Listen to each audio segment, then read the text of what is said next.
Hello, gorgeous. Welcome to HG Radio, everything beauty, cancer, and inspiration.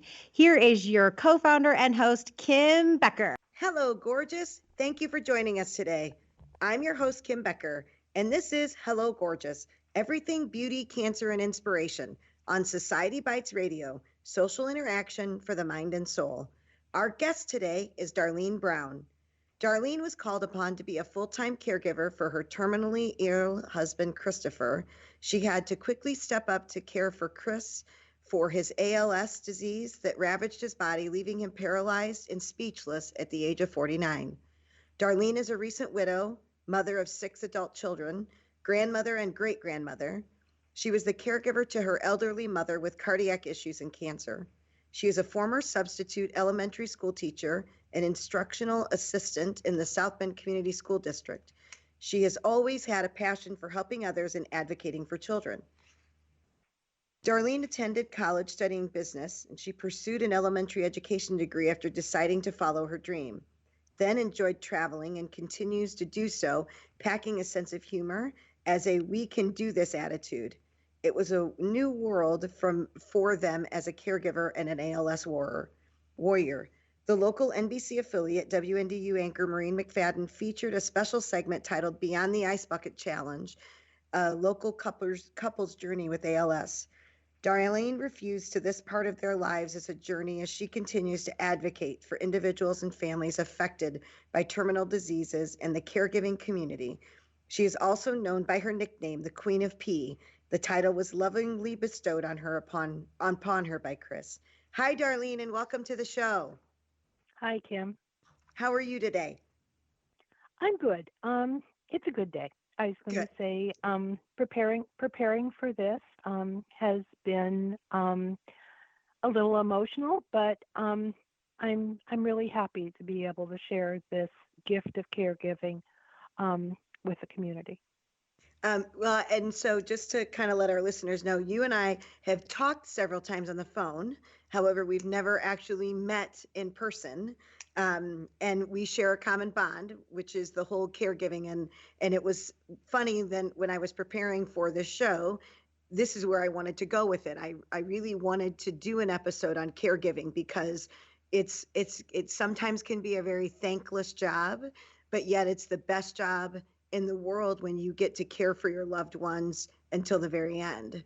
But it's also very exhausting and tiring and emotionally draining. And so I had wanted to do an episode on caregiving, and then you reached out to me last week, and I thought, oh my gosh, this would be such a wonderful, instead of doing it as a monologue, to be able to do this interview with somebody who has actually walked the same set of footprints that I have. So I really appreciate you taking the time and doing this with me today. Well, like I said, Kim, I'm really pleased and really would like to share some of the tips and some of the things that I learned and just make it easier maybe for someone else.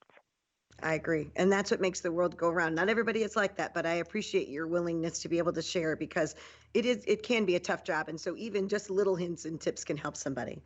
So I wanted to tell the story about how you and I actually got connected. So we in South Bend had the big Habitat for Humanity build, and President Carter and Rosalind were here doing the build, and so were Garth Brooks and Trisha Yearwood. And then Garth Brooks had announced that he was going to do a big concert at Notre Dame. And one of my dreams was to be able to do a visit on a woman battling breast cancer because it happened to be in October. And then we wanted to do a big reveal. Our goal was to do a big reveal actually at the concert, which that wasn't able to happen. But we had done a Facebook Live. And we were reaching out to the community, anybody that had connections to Garth and Trisha, or just Garth, his PR person, anybody that we could get a hold of to find out how we could connect with somebody to see if this was a possibility. And so as we were doing the Facebook Live, somebody had tagged you in a post and said, Darlene, can you help them?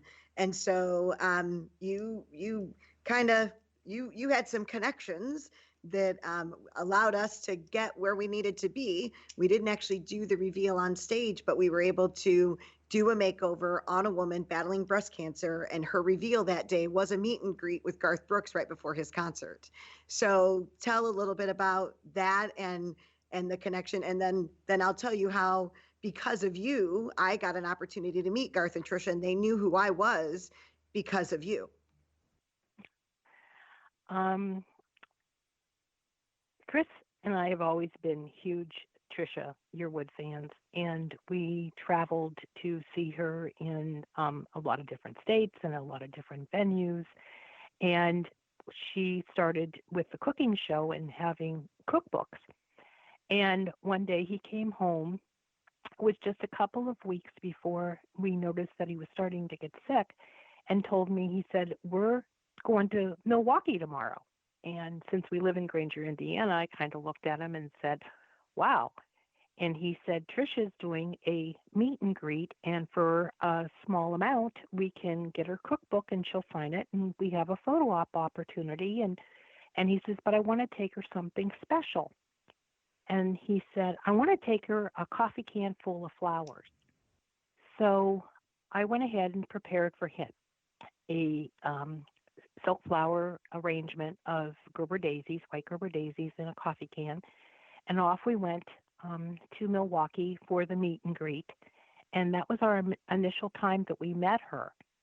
Well, then later we had a couple other opportunities to meet her face to face, and she knew that Chris was sick, and she knew what was wrong with him, and she knew what the progression was.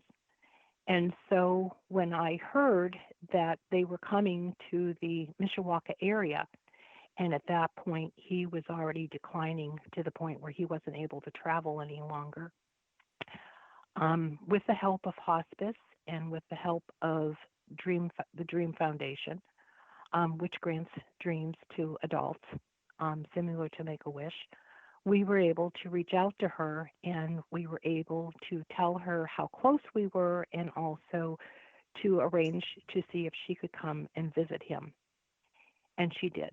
She granted his last wish to him a month before he passed. And ironically, while we were visiting with her, I had gotten the text message from one of my friends who asked me if I could help Hello Gorgeous reach out to Garth to help someone. And she was sitting with us at the time, and she lost her own mother to breast cancer. And so it was through that chain of events that we were able to go ahead and to share our connection with Tricia and Garth. And you and I, Kim, ended up coming to know each other. We did. And what was interesting then was then I had gone out to the Habitat build. I was invited by the mayor to go out and to see the project they were working on. And it happened to be that the mayor was working on a home that Trisha and Garth were working on. And so I went out and I met Trisha and met Garth, and when I met them, that's what they had said. "This is the lady that you heard about yesterday. This was the one that, Darlene and Chris," and I had no clue because I had not met you, so I didn't know any of that had transpired prior to that. But they're very, very, very special people, and they made you were able to take Chris to a concert at one point in time, weren't you? And didn't they make some amazing arrangements for you to make sure that you could get him there? Yeah. We were in Nashville about 9 months before they had come to Mishawaka, and it was another book signing, and it was a meet and greet. And when we got to the venue and we were greeted with 200 other people in line, Chris had driven up in his power wheelchair to the front of the line, and the staff there went ahead and accommodated us, and they took us in to meet her. And the moment that she looked at him and she met him, she realized who it was. And we had told her how we had traveled from Notre Dame through the ice and snow in December to Nashville. And she had asked us if we were going to go to the concert that night. And I told her that we were, but that I had gotten our tickets late. And she looked at me and said, "Oh no, your family." And she said to one of her assistants, "You take care of whatever they need." And they did. And we went to the concert, compliments of Trisha. And we were met outside and escorted in, and it was just a monumental experience for all of us because, as you know, when you go out in public, it is not easy when you are in a wheelchair. Mm-hmm. And and I I mean, feel like your Chris was a lot like my Michael, which is their life was very short, but the life they lived was incredible. And it was a lot of times thanks to people like that that would make dreams come true or situations that we couldn't have manifested on our own, that people that are special like Trisha and Garth that stepped up and just because they wanted to do it out of the kindness of their heart, not because of any type of public recognition or anything. It was truly just because they love what they do and they love the people that love them. And so I think it's amazing that as fast as Chris declined, that you guys were able to make so many special memories, and the experience that he was able to take when he left this earth. I think that's incredible. yes, it was. So tell me, what was the hardest part? We talked a little bit about having that common thread, the two of us being a caregiver. And I know what mine was, but what was the hardest part of going from wife and daughter to caregiver for both your husband and your mother? I think with Chris, it was finding out all the things that he did that I wasn't aware of that he took care of here at home and for our lives. And one of the things that I would pass on as a tip would be get yourself a notebook and get it early and start writing down all the passwords and usernames and dates and names of repair companies and lawn services and septic systems and where certain tools are and car registrations and all the things that that person took care of that you just never had a clue that they took care of, because once they're gone you can't ask those questions anymore. And with my mom changing from the role of daughter to caregiver, my mom was 82 years old when she really got to the point where I had to step in. And being an only child, I didn't have anyone to help me. And all of a sudden, my availability for doctor's appointments, if she was in the hospital, making decisions about different things, realizing that I needed a power of attorney, both for her and Chris early on in the event something happened to them. Those were the role changes that were really kind of quick and startling that really made me realize that things were going to change in my life. Mm-hmm.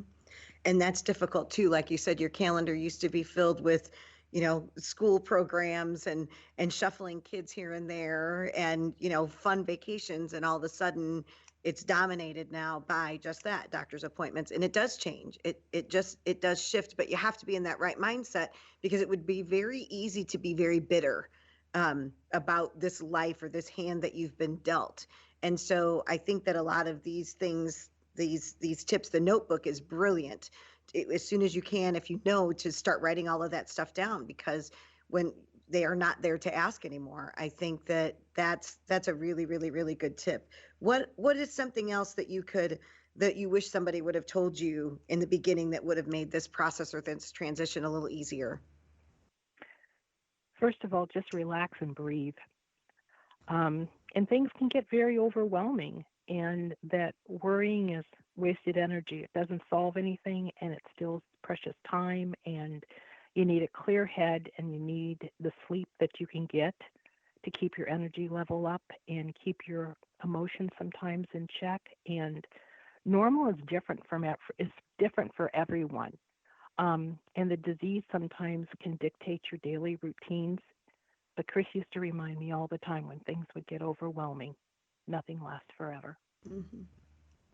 I think that that's the toughest part. And I don't know about you, but I was talking with my sister the other day, and I don't know whether we had this conversation on the phone prior to this interview or not, but I remember saying to Trisha that I would hear people say, I miss my old life after a spouse dies. I miss my old life. And I said to my sister, I don't miss my old life. I miss Michael immensely. I miss him till my heart hurts, but I don't miss watching him being stuck. I don't miss watching him go through dialysis. I don't miss him, watching him labor to walk because he was in so much pain. I don't miss the tubes and the IVs and the infusions. And I don't miss that part of my life. I miss the healthy Mike. I miss the Mike prior to all of this that has gotten really bad. I don't know. Is that something that you deal with? It is. I think back to the happy memories, and I think back to the things that made life extra special. And those were some of the things that I tried once he was sick to be able to continue to provide for him. And we did some additional traveling once Chris decided he was going to quit working. And a couple weeks later, he had asked me to quit my job. And so I went ahead and gave it up. And his first announcement to me when we gave up the job was, we're going to Vegas. And I looked at him and I said, oh, okay. And I said to him, I said, okay. He said, I already made the plane, I already bought the plane tickets. I already made the arrangements. I know where we're staying. He said, we're leaving on Monday. This was Friday. I said, well, I guess I better get packing. So we did, and we encountered some obstacles and met some of them. And I'll never forget him telling me, don't ever send a long black stretch limo to pick up a terminally guy ill at the airport. Okay. And so when we got to the hotel and we discovered we were on the 36th floor and we needed to take the elevator up there and he was already in a wheelchair, he just looked at me and said, we better hope there's not any kind of catastrophe. And I said to Right. him, yeah. But those were some of the highlights. We traveled to New York City, and we were guests of the New York Yankees in a private box, which just ironically happened to be a Garth um, Brooks concert. Um, and we were there, and they treated us like royalty. And then we also, when we went to Nashville, and Trisha treated us like family. And we had lots of those memories, and some of them I even turned into some keepsakes for Chris so that he had things in his man cave when we turned our family room into basically his care room that he was able to be surrounded with. And I continued to try to keep things cheerful for him because nobody wants to sit in a dark place when there may be some impending changes coming. Well, and I So think that they we had lots of good memories. yes. And I think that that was the most important thing for me and for Mike, and I don't know about you and Chris, but and it sounds like that's what you did was I tried to keep things as normal as possible. I tried not to treat him like somebody that was battling a disease. I tried not to treat him, as hard as it was not to quote unquote baby him, but it sounds like you guys did the same exact thing. You didn't let anything stop you. And so when things got really tough and he would come up with an idea like, going to New York or going to Vegas, what did you have to tell yourself? Because it was additional work for you. You had to get yourself around and then you were pushing the wheelchair. And what was it that you had to tell yourself that said, you know what, I can do this? What is it that you had to tell yourself that you could push through no matter what happened and you could make it work? Because it was meant to be. Mm. Everything happened. I always felt everything happened in the time that it was supposed to happen. If we wouldn't have gone to New York when we did, he wouldn't have been able to do the things that he was able to do at that time. He could still stand and pivot to be transferred from a manual chair into a regular chair. He was still able to use his arms somewhat to be able to go ahead and to feed himself, although we discovered early on nice restaurants have heavy silverware. Make sure you ask for the takeout silverware. It's Mm. plastic. Mm. And the same way with, having to do the research ahead of time to know what kind of obstacles you were going to run into. When we traveled back for our daughter's wedding, we talked to the hotel ahead of time, and we did the same with Nashville because we had to have special equipment in the hotel rooms. I don't know if people realize it, but we had a hospital bed, we had a Hoyer lift, we had different things that we needed. And hospice helped us arrange to have that equipment available when we got there. And we had to do some of that kind of homework and pre-planning. And the same way with Nashville, I found out they had valet parking for the vehicles. Mm. But those were some of the things that we were able to go ahead and do that were beneficial to make things less there was less obstacles involved as opposed to being pre-planned for. Right. But again, unexpected, wonderful surprises can happen. Um, the trip to New York, we weren't meant to be in a private box, but it happened when we got there, and Garth Brooks' recording equipment was in our seats, and they had to put us somewhere else. So we ended up in a private box. Um, so it was just, it was a journey that had some bumps in it. Early on, we had a neighbor who came over and built a ramp so that Chris was able to get in and out of our garage and house without falling, and grab bars in our bathroom. And I always said I never fed Chris. I always ate with him. Mm. It's And the perspective, same, isn't it? It's really perspective. It's how you look at it. it is, and that has a lot to do with it. And he asked me not to take our Christmas tree down the last Christmas that we had together. And I kind of looked at him kind of funny, and he said, just change it. So I used my creativity, and I morphed it into a January let it snow tree, into a Valentine's love tree, into a St. Patrick's Day Notre Dame tree, and on and on. We had an Americana tree, we had a spring tree, we had a fall tree. That's And awesome. he saw that every Mhm. single day, and I didn't want him to look out the window when he was bedridden and see the same exact thing. So I Mhm. tried to change something so that he didn't feel like life was going on and he was missing it. Mhm. That's a that's a great idea to keep the Christmas tree up and just keep changing it for the seasons. That's awesome. My grandma used to do that. We used to think that she was a little crazy, but I can see how just that little bit of, something different. It was out of the ordinary, right? And so that's what leads to I really did have an extraordinary life because this one thing, you take it and you turn it into a positive. I think that's awesome. So I gotta ask you. We've only got a couple minutes left already, but Chris gave you the title as the Queen of Peas. So you have to be able to you have to share that with us. What do the P's stand for? Well, Chris himself was a little bit of a perfectionist, and he liked things a certain way. So he happened to get the nickname King Christopher. Well, I looked at him and I said, well, if you're a king, that must make me a queen. And he looked at me and he smiled, and he had a smile that could light up a room. And he looked at me and he said, you're the queen of pea. And I said, what? And he said, you're in charge of all things that start with the letter P. And that evening, because I journal, I sit down when it was quiet and I started thinking about it. And I thought, you know what? He's right.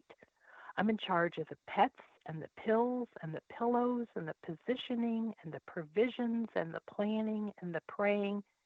And every single day, my list of P's keep growing. And then I thought about it a little more and I discovered that he was my partner and we were in this together for better or worse or richer or poorer. And there was another P. And then he treated me like a princess. And now it was my turn to take care of him. And sometimes I'd get a little pissed off and I'd get overwhelmed and he'd have to, kind of help calm me down and get me back on track. And the peas just continued to grow and grow. And so I just kind of grew into the title of Queen of Pea. That's awesome. And that's how cool that you still have that and that you're able to look back on that because you owned it. That's exactly what you were. And all of those jobs you did very, very well. And he was very lucky to have you because there aren't a lot of people, which I have found, and I don't know if you've experienced that, but a lot of people wouldn't stay. They decided not to take ownership of their vows for better, for worse, in sickness and in health, and they leave. And so I commend you for doing everything that you did for him to give him the greatest life that he could have ever asked for. So thank you for being here, and thank you for sharing your story with me today. I really appreciate that. Well, thank you, Kim. Thank you for having me a guest. And just remember, as a caregiver, people don't choose the diseases, whether it's cancer, heart disease, ALS, they don't choose the disease. The disease comes at them, and it's just our job to help them realize that we're there for them and That's that right. we love them and we're not going to abandon them. That's right. That's right. Well, thank you. Thank you for joining us today. If you have any questions about our guest today, feel free to contact me at kbecker@hellogorgeous.org. If you want to know more about Hello Gorgeous, you can visit our website at www.hellogorgeous.org. We also invite you to follow us on Facebook, Instagram, and download our mobile app. Thank you for joining me today on Hello Gorgeous, Everything Beauty, Cancer, and Inspiration. I'm your host, Kim Becker. And until next time, stay gorgeous. Another beautiful day, walking in the sunshine, spending the time with you. Last night we had a good time, dancing in the moonlight and loving the night away. I can't imagine what it'd be like. I can't imagine what it'd be like. I can't imagine what it'd be like without you. I can't imagine that.